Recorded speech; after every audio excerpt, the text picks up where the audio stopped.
Salut à toi, alors comment faire, comment je m'y prendrais si je devais reprendre tout depuis le début, si je devais reprendre un business à zéro. Je suis ravi de te retrouver dans cette vidéo, ici Max.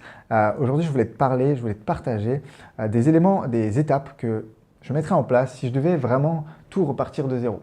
Ça fait à peu près maintenant une bonne 1 an et demi, 2 ans que je suis en business, en tout cas que j'entreprends sur Internet. Et je voulais te partager quelles sont les étapes que j'ai identifiées qui aujourd'hui, pour gagner du temps, je mettrai en place pour vraiment repartir de zéro. La première étape, la première chose, ce serait de trouver vraiment quelle est ma compétence, dans quoi je suis bon, qu'est-ce que j'aime faire. Je m'interrogerai sur voilà, quel est le sens des choses quel est le sens que je veux donner aux choses, mais surtout voilà, en quoi je suis bon, quelle est ma compétence, qu'est-ce que je peux réellement apporter, qu'est-ce que j'aime faire et quel est mon don en fait.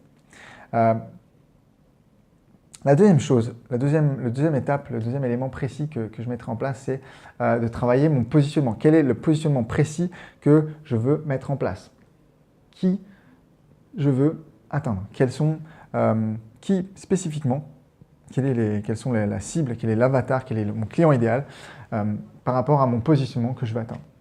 C'est-à-dire que concrètement, qui je peux aider, qui je ne peux pas aider, quel résultat je peux apporter, quel résultat je ne peux pas apporter. C'est vraiment ces 4 questions que je me poserai avant même de démarrer quoi que ce soit. La troisième étape, ce serait de créer une offre. Créer une offre haut de gamme spécifique, créer une offre signature, créer une offre irrésistible.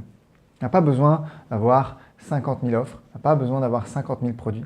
Je pense que si je devais repartir depuis le début, je ferais une offre spécifique avec un résultat spécifique qui serait irrésistible. Je ferai d'ailleurs une vidéo pour ceux que ça intéresse sur comment faire une offre irrésistible. La quatrième étape, comment je m'y prendrais ensuite, c'est que je choisirais un canal de communication. Quelque chose avec lequel je suis à l'aise. Donc aujourd'hui, il y a le choix, il y a la vidéo, il y a le podcast, il y a l'écriture, il y a écrire des articles, écrire des contenus.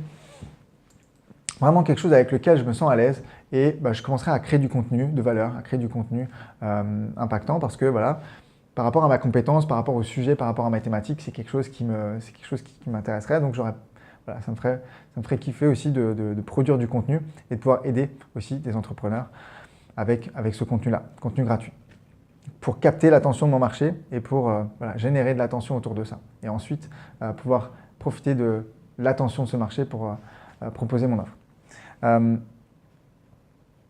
La cinquième chose, ce serait d'engager de la conversation. Une fois que j'ai créé du contenu, une fois que j'ai engagé une partie de mon audience, ce serait de créer des conversations avec eux. Comment je peux discuter, comment je peux dialoguer, comment je peux les aider, comment je peux discuter avec eux. Vraiment m'intéresser à eux. Je pense qu'aujourd'hui, la conversion est dans la discussion. Donc comment je peux générer des discussions et des conversations avec mes prospects. L'étape d'après, ce serait la vente, parce qu'une fois qu'on a généré un lien de communication, qu'on leur a apporté du contenu, on leur a apporté de la valeur, on les a fait rentrer dans mon environnement, dans mon écosystème, dans qui je suis, on a discuté avec eux, on se connaît, je leur proposerai éventuellement de s'appeler. Mais ensuite, je leur proposerai mon offre, l'offre que j'ai créée en amont, mon offre unique, mon offre signature, mon offre phare. Et en fait, j'ai parlé de la vente déjà, je sais qu'il y a beaucoup de gens qui coincent un peu avec la vente, mais à partir du moment où j'apporte un résultat spécifique à mon prospect et qu'il en a besoin, c'est quelque chose avec lequel il galère depuis des semaines, des mois, lui permettre d'atteindre un objectif ou d'éviter une douleur forte qu'il a en ce moment. À partir du moment où on rentre dans ce modèle-là, la vente, je ne ferai jamais de la vente forcée avec quelqu'un, je ne veux pas vendre de la merde ou une formation, puis après je les laisse se débrouiller avec, et puis je ne suis plus du tout là. Mais c'est comment je peux aussi finalement apporter de la valeur avec mon offre, avec mon produit, en faisant cette vente. Et enfin, la dernière chose que je ferais, ce serait d'optimiser et d'itérer ce processus-là et de créer un système automatisé qui me permet en partie d'automatiser une partie de ce processus-là, notamment l'acquisition de clients, et de pouvoir avoir un œil sur la maîtrise que je peux avoir de toutes les étapes de mon business. Donc notamment sur comment optimiser, comment automatiser le processus d'acquisition de prospects et ensuite, ça me permet moi d'avoir beaucoup plus de prospects et de pouvoir vendre par rapport ce que je sais faire, par rapport à ma compétence qu'on a vu en tout début, la chose sur laquelle je m'interrogerai en premier.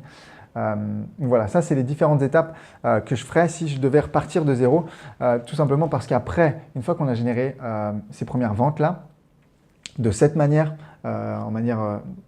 sans forcément avoir des choses compliquées, des tunnels de vente compliqués, après, je peux, avec la trésorerie et les gains que j'aurais pu faire avec ça, je peux créer une nouvelle formation, déléguer, utiliser 12 outils, seulement après.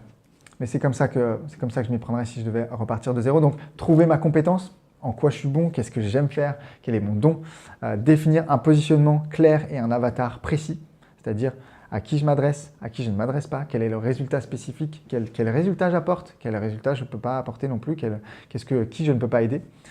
Et ensuite, ça serait de choisir un canal de communication qui me convient. Donc, on a dit le podcast, la vidéo, l'écriture, par exemple. Et ensuite, ce serait donc d'engager des conversations avec les gens qui ont été intéressés par mon contenu. Ça peut être voilà, toutes les personnes qui ont liké mes contenus sur Facebook, toutes les personnes qui m'ont écrit des commentaires sous mes articles, envoyé des mails, toutes ces personnes-là. Je peux engager des conversations avec eux, en savoir un peu plus sur quelles sont leurs problématiques, où est-ce qu'ils en sont aujourd'hui, qu'est-ce qu'ils veulent atteindre, qu'est-ce qu'ils veulent éviter. Et par la suite, leur proposer donc d'aller plus loin avec mon offre et de les aider à résoudre leurs problèmes, un problème, encore une fois, spécifique.